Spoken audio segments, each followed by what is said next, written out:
அண்மை செய்தி.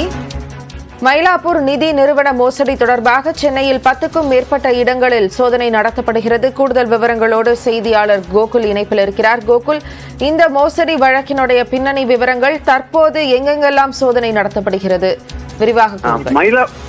மயிலாப்பூர் நிதி நிறுவன மோசடி தொடர்பாக ஏற்கனவே தேவநாதன் உள்ளிட்ட 3 பேர் கைது செய்யப்பட்டு சிறையில் அடைக்கப்பட்டுள்ள நிலையில் தேவநாதனுடைய தொடர்புடைய இடங்கள்ல 10க்கும் மேற்பட்ட இடங்களில் பொருளாதார குற்றப்பிரிவு போலீசார் சோதனையில் ஈடுபட்டு வராங்க. தேவநாதனுடைய அலுவலகம் மற்றும் மற்றவர்கள் கைது செய்யப்பட்ட மற்ற நபர்களுடைய இடங்கள் எல்லாம் இந்த சோதனையானது நடத்தப்பட்டு வருகிறது. ஏறக்குறைய 141 பேர் இதுவரை புகார் அளித்ததில் 40 கோடி ரூபாய்க்கு மேல் அவர் மோசடி செய்திருப்பது இந்த புகார் வந்திருக்கிறது. ஏறக்குறைய 500 கோடி ரூபாய்க்கு மேல் இந்த மோசடி நடைபெற்றிருப்பதாக உள்ள தகவலின் அடிப்படையில தற்பொழுது பொருளாதார குற்றப்பிரிவு போலீசார் தீவிர விசாரணை மேற்கொண்டு இந்த சோதனையில் ஈடுபட்டிருக்காங்க. குறிப்பாக 3 பேர் உடைய கைது செய்யப்பட்ட 3 நபருடைய விசாரணை நடத்தியதில் பல தகவல்கள் இருக்கிறது. இந்த நிதி நிறுவனத்தின் மூலம் மோசடி நடந்திருப்பதும் கண்டுபிடிக்கப்பட்டிருக்கிறது. அதற்காக அந்த ஆவணத்தை வைத்து விசாரணை நடத்துவதற்காக இந்த சோதனையானது பொருளாதார குற்றப்பிரிவு போலீசாரால் நடத்தப்படுகிறது. மயிலாப்பூர் நிதி நிறுவனத்தில் தற்பொழுது இந்த சோதனையில காவல்துறை ஈடுபட்டிருக்காங்க. அதே போல இந்த வழக்கில் தொடர்புடைய மற்ற நபர்களையும் பொருளாதார குற்றப்பிரிவு போலீசார் தேடி வராங்க. விரைவில் ஏற்கனவே சிறையில் அடைக்கப்பட்டிருக்கக்கூடிய தேவநாதனை இந்த சோதனைக்கு பிறகு கிடைக்கப்பட்டிருக்கக்கூடிய ஆவணங்களின் அடிப்படையில் விசாரணை நடத்துவதற்காக போலீஸ் காவல் எடுத்து விசாரிப்பதற்கும் பொருளாதார குற்றப்பிரிவு போலீசார் முடிவு பண்ணியிருக்காங்க. ஜெனிஃபா. கோகுல், இந்த மோசடி வழக்கினுடைய பின்னணி விவரங்கள் என்ன இருக்கிறது? மயிலாப்பூர் நிதி நிறுவனம் என்பது பல ஆண்டுகளாக நடைபெற்று வரக்கூடிய ஒரு நிதி நிறுவனம். அதிக வட்டி தருவதாக கூறி பணத்தை வாடிக்கையாளர்களுக்கு திரும்ப செலுத்தவில்லை என்று சில மாதங்களாகவே இந்த நிதி நிறுவனத்தின் மீது புகார்கள் வந்தன.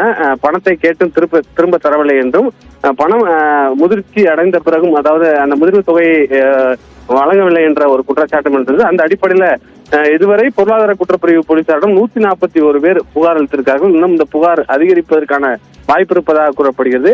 புகாரின் அடிப்படையில் 40 கோடி ரூபாய் வரை மோசடி என்று சொல்லப்பட்டாலும் ஏறக்குறைய 500 கோடி ரூபாய்க்கு மேல் மோசடி நடந்திருக்கலாம் என்ற அடிப்படையில் தான் பொருளாதார குற்றப்பிரிவு போலீசார் இந்த விசாரணையை தீவிரப்படுத்தியிருக்காங்க. அதற்காக தான் இந்த சோதனையானது நடத்தப்பட்டு வருகிறது. நிதி நிறுவனத்தில் உள்ள கணக்கு உள்ளிட்ட பல்வேறு ஆவணங்களை கைப்பற்றுவதற்காக தான் இந்த சோதனையில பொருளாதார குற்றப்பிரிவு போலீசார் ஈடுபட்டிருக்காங்க.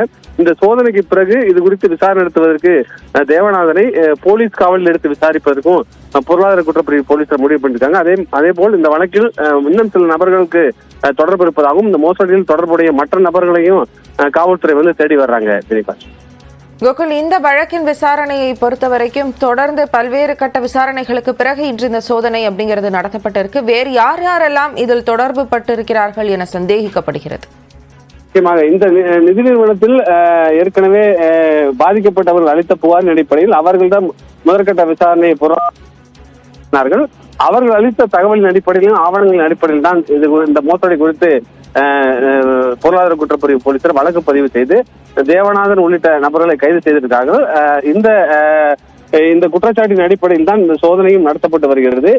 தொடர்ச்சியாக இதில் சில நபர்கள், அதாவது அவரோடு பணியாற்றிய சில நபர்கள் இந்த மோசடிக்கு உடந்தையாக இருந்ததாகவும் அவர்கள் தலைமறைவாக இருந்ததாகவும் கூறப்படுகிறது.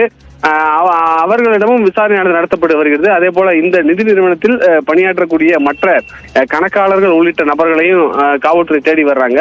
அவர்களிடமும் அவர்களை கைது செய்தால் இந்த மோசடி எப்படி நடந்தது, எந்த விதத்தில் இந்த பணம் எங்கு பணப்பரிமாற்றம் நடந்திருக்கிறது, அவர் பல்வேறு தொழில்களில் ஈடுபட்டு வருகிறார். குறிப்பாக ரியல் எஸ்டேட் உள்ளிட்ட பல்வேறு தொழில்களில் தேவநாதன் ஈடுபட்டு வருவதாக கூறப்படுகிறது. ஆகவே இந்த பணத்தை வேறு ஏதாவது ஒரு முதலீட்டில் அவர் பயன்படுத்தி உள்ளாரா என்பது குறித்தெல்லாம் பொருளாதார குற்றப்பிரிவு போலீசார் விசாரணை மேற்கொண்டு வராங்க. அதற்காக தான் இந்த சோதனையானது நடத்தப்பட்டு வருகிறது. இந்த சோதனையில பல முக்கிய ஆவணங்கள் கைப்பற்றப்பட வாய்ப்பு இருக்கிறது. அந்த ஆவணத்தை ஆய்வு செய்த பிறகு இது குறித்து தேவநாதனிடம் விசாரணை நடத்தி இதில் மற்ற நபர்கள், தொடர்புடைய நபர்கள், அது மட்டுமில்லாமல் எவ்வளவு மோசடி நடந்திருக்கிறது, என்ன காரணத்திற்காக இந்த நிதி நிறுவன பணம் எங்கு பண பரிமாற்றமாக எங்கு சென்றிருக்கிறது, இதில் நடந்த குறைபாடு என்ன என்பது குறித்து மேலும் தீவிர விசாரணையை பொருளாதார குற்றப்பிரிவு போலீசார் நடத்த இருப்பதாக காவல்துறை தரப்பில் தெரிவிக்கப்பட்டிருக்கு.